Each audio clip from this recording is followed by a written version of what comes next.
Hello friends, வணக்கம். இன்றைக்கி ஒரு ஃபஸ்ட் கிளாஸான ஒரு சிம்பிள் ப்ளவுஸ் டிசைன் பார்க்க போகிறோம். நம்ம சேனலில் தான் நீங்கள் ஃபஸ்ட் டைம் பார்க்குறீங்கன்னா மறக்காமல் சப்ஸ்கிரைப் பண்ணி ஆல் நோட்டிஃபிகேஷன் பட்டனை ப்ரெஸ் பண்ணிங்க.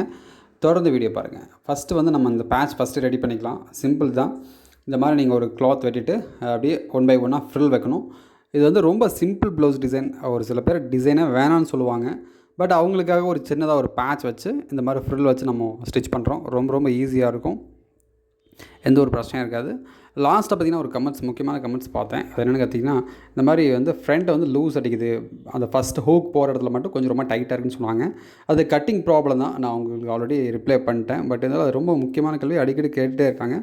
அதுக்கு 2-3 காரணம் இருக்கும். ஃபஸ்ட்டு மேலே பார்த்திங்கன்னா கொஞ்சம் லூஸ் விடணும். நீங்கள் ஃபஸ்ட்டு லூஸ் வரணும். நெக் லென்த் கரெக்டாக நீங்கள் வெட்டிக்கணும். நெக் லென்த் பார்த்திங்கன்னா ஃப்ரண்ட்டில் பார்த்திங்கன்னா ஒரு சில பேருக்கு ரொம்ப மேலே ஏற்றி வச்சிங்கன்னா ரொம்ப டைட்டாக இருக்கிற மாதிரி ஃபீல் ஆகும். அதில் லைட்டாக கொஞ்சம் இப்போ அவங்க இருக்கிற மெஷர்மெண்ட் ப்ளவுஸில் இருக்கிறத விட கொஞ்சம் லென்த் பண்ணிக்கலாம். இது ஒரு பாயிண்ட்டு.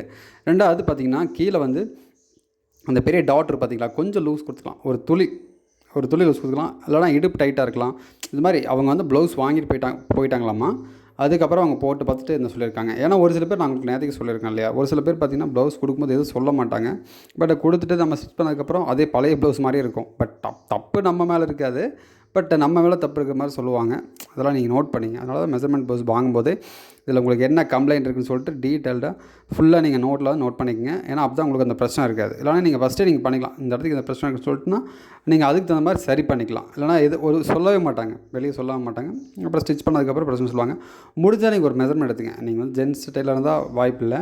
லேடிஸ் டெய்லராக இருந்தீங்கன்னா அவங்க கஸ்டமர் வராங்கன்னா, இல்லை நீங்கள் பெரிய கடைஞ்சினா ஷாப் இருந்துச்சுன்னா நம்ம ரிசப்ஷனில் ஆள் இருப்பாங்க, அவங்க எடுத்துக்குவாங்க. பட் நம்ம ஒரு தனியாக ஒரு மிஷின் வச்சு வீட்டில் வைக்கிறவங்களா இருந்துச்சுன்னா, நீங்கள் லேடிஸ் ஸ்டைலில் இருந்துச்சுன்னா நீங்கள் மெஷர்மெண்ட் ஃபுல்லாக எடுத்துட்டிங்கன்னா உங்களுக்கு நீங்கள் அதை ரெண்டே கம்பேர் பண்ணிக்கலாம். அளவு ப்ளவுஸ் வச்சையும் ப்ளவுஸ் கொடுத்த அளவு ப்ளவுஸையும் அப்போ அவங்களோட மெஷர்மெண்ட்டே வச்சு நீங்கள் கால்குலேஷன் பண்ணி ஈஸியாக அந்த கட்டிங் விட்டுக்கலாம். கட்டிங் தான் அந்த பிரச்சனை வரும். ஸ்டிச்சிங் அந்த ப்ராப்ளம் வராது. ஒரு சில டைமில் பார்த்திங்கன்னா நம்ம அந்த பைப்பிங் வைப்போம் இல்லையா, பைப்பிங் வந்து வைக்கும்போது கூட ஒரு சில டைமில் இழுத்து விட்டுரும். ரொம்ப அந்த ஃப்ரண்ட் நெக் ஆகட்டும், இப்போ நெக்கில் நம்ம ஸ்டிச் பண்ணும்போது பைப்பிங் வைக்கும்போது ரொம்ப ஒரு இழுத்த மாதிரி இருக்கும். அதுக்கு வந்து நீங்கள் ஒரு 1/4 இன்ச் எக்ஸ்ட்ரா கட் பண்ணிக்கலாம். உதாரணத்துக்கு பார்த்திங்கன்னா ஒரு 2.25 இன்ச் நெக் வைக்கிறீங்கன்னா 2.25 இன்ச் நெக் வைக்கிறீங்கன்னு வச்சுக்கோங்களேன், 2 இன்ச் வச்சுக்கோங்க, கரெக்டாக இருக்கும். சரிங்களா? அந்த மாதிரி ஒரு 1/4 இன்ச் எக்ஸ்ட்ரா நீங்கள் கட் பண்ணிட்டீங்கன்னா கொஞ்சம் உங்களுக்கு வந்து நெக்கு ஷோல்டர் மட்டும் கிடையாது, அந்த நெக் ஷேப்பே அப்படி நீங்கள் வந்து எடுத்திங்கன்னா, ஏன்னா பைப்பிங் இந்த த்ரெட் பைப்பிங் போது கொஞ்சம் லைட்டாக இழுத்து பிடிக்கும். அதனால் வந்து அது கூட கொஞ்சம் ஒரு சில பேர் அந்த ஊக்கு போகிற பிரச்சனை வரலாம். இதெல்லாம் சின்ன விஷயம் தான். இதெல்லாம் நீங்கள் நோட் பண்ணிட்டீங்கன்னா அந்த ப்ராப்ளம் வந்து கண்டிப்பாக வராது. பைப்பிங் வைக்கும்போது நிறைய பேருக்கு நிறைய பிரச்சனை சொல்கிறீங்க. நான் ஆல்ரெடி நம்ம சேனல் நிறைய வீடியோ போட்டிருக்கேன். நீங்கள் செக் பண்ணாமல் தான் என்கிட்ட கேட்குறீங்கன்னு நினைக்கிறேன். ஏன்னா அது வந்து சிங்கிள் ப்ரெஷர் ஃபுட், அது வந்து உங்களுக்கு கரெக்டாக நீட்டாக இருக்கணும். ரெண்டாவது வந்து பைப்பிங் த்ரெட் கரெக்டாக செலக்ட் பண்ணணும். பைப்பிங் கிளாத் நீங்கள் கட் பண்ணும்போது நல்லா கிராஸ் பயாஸில் நீட்டாக கட் பண்ணணும். இதை 3 சரியாக செஞ்சிட்டிங்கன்னா எந்த பிரச்சனை இருக்காது. அடுத்து பார்த்தீங்கன்னா நீங்கள் பைப்பிங் வைக்கும்போது கிளாத்தை இழுக்கக்கூடாது. ரொம்ப கிளாத்தை எடுத்து ஸ்டிச் பண்ணிங்கன்னா ரொம்ப கேப் எடுக்கும். அப்போவும் அந்த பிரச்சனை வரும். நான் பார்த்திங்கன்னா நீங்கள் ஸ்டிச் பண்ணும்போது இப்போ லைனிங் கிளாத்து இல்லை ஒரிஜினல் கிளாத் ரெண்டு எது ஒன்று இருக்குன்னு வச்சுங்களேன், நீங்கள் அந்த லைனிங் கிளாத்தையும் ஒரிஜினல் கிளாத்தையும் இழுக்கவே கூடாது. அதேமாதிரி மேலே பைப்பிங் நம்ம ஸ்டிச் பண்ணுறோம் இல்லையா, அதையும் நம்ம இழுக்கவே கூடாது. ரெண்டையும் ஒரே மாதிரி ஈவனாக விட்டிங்கன்னா ரொம்ப ஃபஸ்ட் கிளாஸாக வந்துடும். எந்த ஒரு பிரச்சனையும் இருக்காது. முடிஞ்சால் ஒரு டைம் அயன் பண்ணிங்க. நீங்கள் ஸ்டிச் பண்ணிட்டு லைட்டாக சூடு அயன் பாக்ஸில் போட்டு ஒரு நீட்டாக ஒரு டைம் அயன் பண்ணிங்கன்னா ரொம்ப ஃபஸ்ட் கிளாஸாக வந்துடும். அதில் அந்த பைப்பிங்கில் வந்து எந்த ஒரு பிரச்சனையும் வராது. அது மட்டும் நீங்கள் நோட் பண்ணிங்க.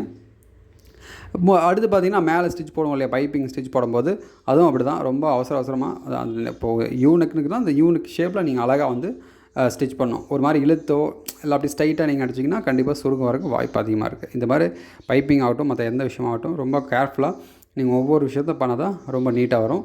கண்டிப்பாக இந்த டிசைன் சம்மந்தமாக எதுவும் நான் பேசலை. ஏன்னா காரணம் ரொம்ப சிம்பிள் டிசைன், இது எல்லாத்துக்கும் தெரியும். ரொம்ப அவ்வளோ கஷ்டமான டிசைன் இல்லை. நான் ஆல்ரெடி சொல்லிட்டேன் உங்களுக்கு. இந்த டிசைன் பார்த்திங்கன்னா ரொம்ப சிம்பிளாக கேட்குறவங்களுக்கு, ரொம்ப டிசைனே வேணாம் அப்படிங்கிறவங்களுக்கு வந்து நம்ம இந்த டிசைன் யூஸ் பண்ணிக்கலாம். ரொம்ப ஃபஸ்ட் கிளாஸாக இருக்கும். சிம்பிளாக அப்படியே ஒரு நீட்டாக இருக்கும். முடிஞ்ச ஸ்டோன் இருக்குதுன்னு பண்ணிங்க, அந்த பேட்சில் வந்து கேப்பில் வந்து ஸ்டோன் இருக்குன்னு பண்ணிங்கன்னா ரொம்ப ஃபஸ்ட் கிளாஸ் இருக்கும். இதே மாதிரி உங்களுக்கு ரெகுலராக ப்ளவுஸ் டிசைன் வேணும்னா மறக்காமல் எனக்கு லைக் பண்ணுங்கள். நான் சொல்கிற டிப்ஸ்லாம் உங்களுக்கு யூஸ்ஃபுல்லாக இருக்குன்னா மறக்காம எஸ்ன்னு சொல்லுங்கள். சேனலை நீங்கள் சப்ஸ்கிரைப் பண்ணாமல் பார்த்துருந்தீங்கன்னா மறக்காமல் சப்ஸ்கிரைப் பண்ணி ஆல் நோட்டிஃபிகேஷன் பட்டன் ப்ரெஸ் பண்ணிங்க.